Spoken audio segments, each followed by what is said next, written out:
Welcome to Kanishka IAS. గత కొన్ని సంవత్సరాలుగా మహిళల అక్షరాస్యత పెంచాలి, మహిళలను విద్యావంతులను చేయాలన్న ఒక లక్ష్యం కనిపిస్తూనే ఉంది. అందులో భాగంగానే బేటీ బచావ్ బేటీ పడావ్ వంటి కార్యక్రమాలు కూడా తీసుకున్నాం.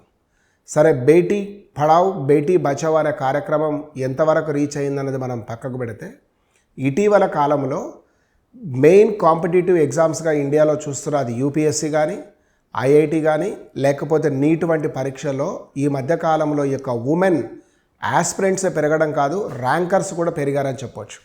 ముఖ్యంగా మనం యూపీఎస్సీని కనుక బేస్గా తీసుకుంటే, నిన్న రిలీజ్ చేసిన దాంట్లో చూస్తే మొదటి ర్యాంకర్, రెండవ, ఇలా మనం చూస్తూ పోతే టాప్ 10లోనే వీళ్ళు కనిపించారు. కానీ ఓవరాల్ రిజల్ట్లో మాత్రం ఇంకా ఇప్పటికి కూడా వాళ్ళ యొక్క సంఖ్య చాలా తక్కువగా ఉందని చెప్పొచ్చు. అప్పుడప్పుడే కనిపించే వాళ్ళు టాప్ 10లో కూడా. ఒకప్పుడు భావనా గార్గ్, మధ్యలో విజయలక్ష్మి బిదారే. సో రెగ్యులర్గా లాస్ట్ డికేడ్లో చూస్తే మాత్రం మెజారిటీగా మాత్రం ఉమెనే ఎక్కువ ఉన్నారన్నది మనకు కనిపిస్తుంది. ఈ సంవత్సరం కూడా అదే విధానాన్ని కొనసాగిస్తూ శక్తి దూబే టాపర్గా నిలిచింది. రెండవ ర్యాంకర్ హర్షిత గోయల్ని కూడా మీరు చూస్తే వీళ్ళిద్దరిలో అకాడమిక్ ఎక్సలెన్స్ అనేది స్పష్టంగా కనిపిస్తుంది.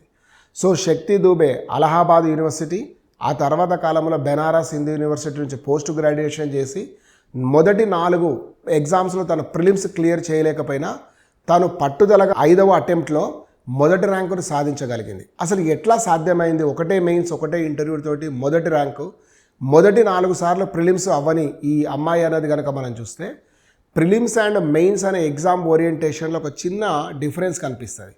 ప్రధానంగా మెజారిటీ ఆఫ్ ద స్టూడెంట్స్కి హర్డిల్గా నిలిచింది ఏంటంటే సీసాట్ ఒకటి నిలుస్తుంది.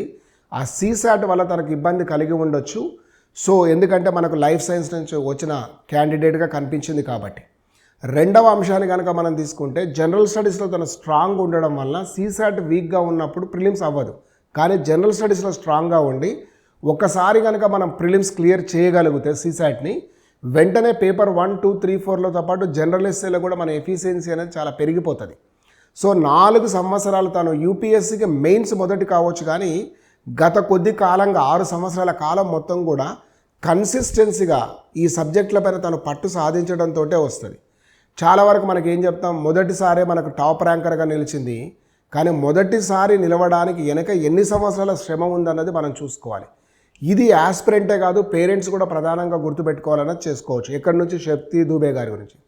రెండవ ranker Harshita Goyal, birth place Haryana, తర్వాత కాలం తను గుజరాత్లో ఉందని, తను బీకామ్తో పాటు చార్టర్డ్ అకౌంటెన్సీ కూడా కంప్లీట్ చేసింది. సో ఒక చార్టర్డ్ అకౌంటెంట్, ఒక ఎంఎస్సి బయోకెమిస్ట్రీ క్యాండిడేట్, ఇద్దరు కూడా డిఫరెంట్ గ్రూప్స్ నుంచి వచ్చి మొదటి 2 ర్యాంకులు వీళ్ళు ఏ ఆప్షన్తో తెచ్చుకున్నారంటే political science and international relations.